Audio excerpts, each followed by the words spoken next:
quand on a 15 ans, on est un peu happé par la mode et Bien sûr. du moment. Et c'est vrai qu'à l'époque, on était tous un peu rock, quoi. Donc moi, c'était ça. Et alors en 88, après diverses expériences, vous montez votre premier groupe qui s'appelle Senso, c'est ça, Senso? Alors non, c'est pas mon premier groupe, C'est mais pas votre premier c'est groupe le dernier groupe en fait. Le premier, oui. c'était à D'accord. l'époque de Words of Goethe et après Evening Legends. Et enfin, j'ai eu 3 groupes.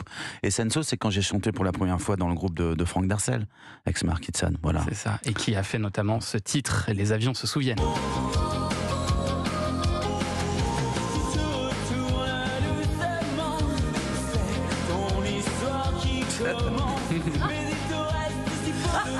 J'adore. 88.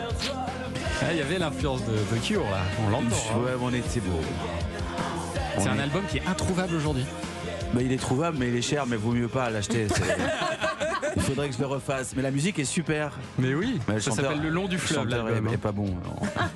Pourquoi Non, mais il est pas bon, le chanteur? Moi, je pense que j'ai commencé à savoir chanter là il y a quelques années, il y a très Elle peu, a changé, il y a très votre peu de voix. temps. Pardon. Elle a beaucoup changé, votre voix, là. Mais j'ai appris à chanter, ouais. Non, mais c'est vrai. Qu'est-ce Moi, que je vous suis pas faisiez de pas chanteur bien de pas bien. Oui. Ben, chanter. Vraiment, mais vous chantiez pas fou là. Non, mais je veux dire. Vous en faisiez trop? Chanter. Non, oui, bah en fait on se cherche, je me suis cherché. Moi je suis un musicien, moi je suis plutôt un mélodiste, je me suis retrouvé propulsé comme ça, chanteur, et c'est vrai que c'est assez plaisant. Ouais. Mais mon vrai truc c'est composer de la musique, c'est être un mélodiste, c'est être derrière les chanteurs justement. Donc je l'ai été pour me faire connaître, entre guillemets. J'étais très content de jouer dans le groupe de Franck, évidemment. Ah oui. Mais bon, premier concert, il y avait 13 personnes, c'était compliqué. C'est ça, l'album a pas cartonné. Cartonné, bah ça c'est le moins. Il est resté dans un carton plutôt. C'est plus l'état d'esprit. Il vous faudra 4 ans du coup pour sortir votre deuxième album, Un jour comme aujourd'hui, avec ce tube, Ma passion. Je suis tombé pour elle.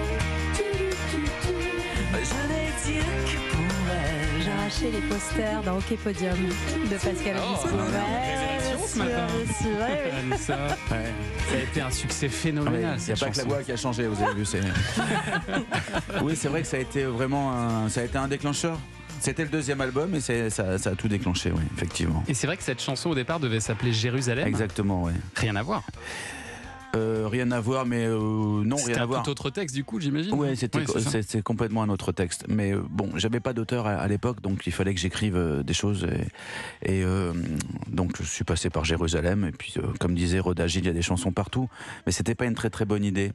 Et vous êtes revenu au Cap Ferré finalement. Exactement, oui. Et puis là, ça a fonctionné. Mais j'étais pas sûr que comment dire une espèce de description une description du bassin d'Arcachon puisse être, je sais pas, Puisse marcher. appréciée à Marseille ou à Lille ou ailleurs. Et en fait, oui, ça a bien fonctionné. Alors Comme moi, quoi, je vous la avoue, région. j'adorais cette chanson, mais il y a un passage en particulier où j'étais complètement largué dans les paroles. Ah ouais. Villa-sur-Mer, Arcin-Ferré, Pointe-Chevaux de mer, l'été, Arcachon piqué, Piqué.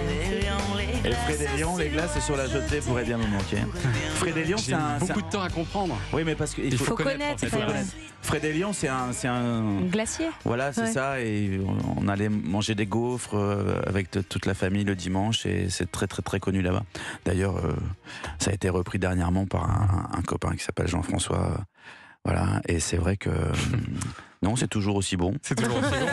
C'est le Et principal. puis alors à partir de là, c'est parti, les tubes vont s'enchaîner. Allez, juste un que j'adore en duo. À l'époque, on vendait oui, beaucoup de disques physiques. Ouais. Et aujourd'hui, c'est un peu différent. C'est une époque qui vous manque? De vendre des disques, non. Ce qui Parce que me... vous n'êtes pas très fan du streaming, je crois. Si, ça va, au contraire. Ah oui? Je suis, Sur votre streaming à vous. Non, mais je suis sur les plateformes du streaming parce qu'il a fallu que je construise la mienne d'abord. Donc j'avais tout enlevé, tout mon catalogue, je l'avais retiré pour le mettre sur mon application Obispo All Access. Ouais. Et comme là j'ai fait une 50aine d'albums, j'ai remis tous les albums qui étaient connus sur les plateformes de streaming traditionnelles. Donc c'est- maintenant, on peut tout trouver sur les on peut plateformes. tout trouver partout, ouais, à la fois, voilà, sur les. Mais sur Obispo All Access, il y a plus de choses. Il y a des titres Ah. qu'on ne connaît pas, il y a des albums non Exact. sortis. Voilà, c'est ça. Ouais. Ouais. Il faut être un peu aficionados. Et voilà, il y a quelques milliers d'abonnés et je fais beaucoup de disques. Je prépare, enfin, je fais tout ce que j'aime entre le jazz, le flamenco, disco, Ouais, c'est ça. le rock, le reggae, l'électro. Je fais des remixes et là je prépare une anthologie de la chanson française voilà, sur une 50aine d'albums et je me régale. Et donc Avec ça, des reprises, hein, c'est ça? oui, c'est ça, oui. Et ça donne envie d'écrire des chansons quand on écoute toute la richesse du répertoire français, entre autres. Voilà. Vous écoutez Culture Média, vous êtes bien sur Europe 1 jusqu'à 11h. Pascal Obispo est notre invité. Ne bougez pas, Pascal, dans un instant, votre invité inattendu. Quel suspense, ça tout de suite sur Europe 1.